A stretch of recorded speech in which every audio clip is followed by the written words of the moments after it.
എൻ്റെ എല്ലാ പ്രാർത്ഥനാ നിയമങ്ങളെയും സമർപ്പിക്കുന്നു. കാഴ്ചമന്ത്രം നടത്തുന്ന എല്ലാവരെയും നിമിഷം സ്വാഗതം ചെയ്യുന്നു. ഇന്നത്തെ ഈ വിശുദ്ധ വേദിയിൽ നൊവേനയിൽ ദൈവമായി പ്രാർത്ഥന ആവശ്യപ്പെട്ടിരിക്കുന്നത് ഏഞ്ചൽ ആലശ്ശേരി, അനീഷ കമന്റ് പടിഞ്ഞാറ് Kaduppil Kurumani, Marykutty Karimaruthan and family, Joy Valayappally and family, Joseph Pallikkonnel and family, Philomina Maruthumoottil and family, Nisha Murukan and family, Tania Susan Thomas Thevarathil, Abraham Kalayi and family, Kurian Parathottal and family, Thomas Andookkalath, Jayilamma Mundunadayil and family, George Chelakkathadathil, George Kothattakkarayi എന്നിവരുടെ എല്ലാ ദൈവങ്ങളെയും ഈശോയുടെ തിരുഹൃദയത്തിന് സമർപ്പിച്ചുകൊണ്ട് ഇവരുടെ എല്ലാ ജീവിതങ്ങൾ ദൈവത്തിൻ്റെ ധാരാളമായ അനുഗ്രഹങ്ങൾ ലഭിക്കട്ടെ എന്ന് നമുക്ക് പ്രാർത്ഥിക്കാം. ഇന്നത്തെ തിരുനാളിൽ ഭക്തിപൂർവ്വം പങ്കുചേരുവാനായിട്ട് നമുക്ക് എഴുന്നേൽക്കാം. പ്രാരംഭകാലം ആലപിക്കാം. കാഴ്ചസമർപ്പണമായിട്ട് മുമ്പോട്ട് കടന്നുവരട്ടെ. പിതാവിൻ്റെയും പുത്രൻ്റെയും പരിശുദ്ധാത്മാവിൻ്റെയും നാമത്തിൽ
ഈശോയെ, അങ്ങേ ഹൃദയത്തിലെ വാക്കിലടങ്ങാത്ത വരപ്രസാദങ്ങളും നിക്ഷേപങ്ങളും അങ്ങേ മണവാട്ടിയായ തിരുസഭയ്ക്ക് തുറന്നു കൊടുക്കുന്നതിന് അങ്ങ് തിരുമനസ്സായാലും ആ മാധുര്യമേറിയ ഉറവയിൽ നിന്ന് പുറപ്പെടുന്ന നന്മകൾ ഞങ്ങളെ വിശുദ്ധിയിൽ സമ്പന്നരും പൂർണ്ണനുമാക്കി തീർക്കട്ടെ. സകലത്തിന്റെയും നാഥ എന്നേക്കും ആമേൻ.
ഈശോയുടെ പരിശുദ്ധ ഹൃദയമേ, അങ്ങേ ഞങ്ങൾ ആരാധിക്കുന്നു.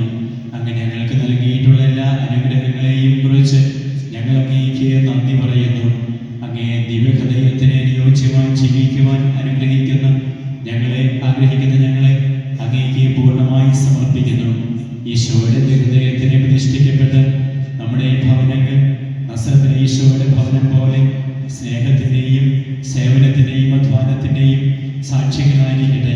നമ്മുടെ ജീവിതത്തിൻ്റെ ഉത്തമ മാതൃകയും സംരക്ഷകയുമായ ഈശോയുടെ ഹൃദയം നമ്മുടെ ശിശുക്കളെ പരിപാലിക്കുകയും യുവതിയുവാക്കളെ പരിശുദ്ധരായി കാക്കുകയും ചെയ്യട്ടെ. രോഗികൾക്ക് ആശ്വാസവും ആസന്ന മരണകാലവും അവിടുത്തെ തിരുഹൃദയം പ്രദാനം ചെയ്യട്ടെ. നമ്മുടെ കർത്താവ് യേശുമിശിഹായുടെ ഹൃദയം, പിതാവായ ദൈവത്തിന്റെ സ്നേഹവും പരിശുദ്ധാത്മാവിന്റെ സഹവാസവും നിങ്ങളെല്ലാവരോടും കൂടെ ഉണ്ടാകട്ടെ, ഇപ്പോഴും എപ്പോഴും എന്നേക്കും ആമേൻ. വിശുദ്ധ കുരിശിന്റെ അടയാളത്താലെ ഞങ്ങളുടെ ശത്രുക്കളിൽ നിന്ന് ഞങ്ങളെ രക്ഷിക്കാൻ ഞങ്ങളുടെ തമ്പുരാനെ പിതാവിൻ്റെയും പുത്രൻ്റെയും പരിശുദ്ധാത്മാവിൻ്റെയും നാമത്തിൽ ആമേൻ. ഈശോ മിശിഹായ്ക്ക് സ്തുതിയായിരിക്കട്ടെ.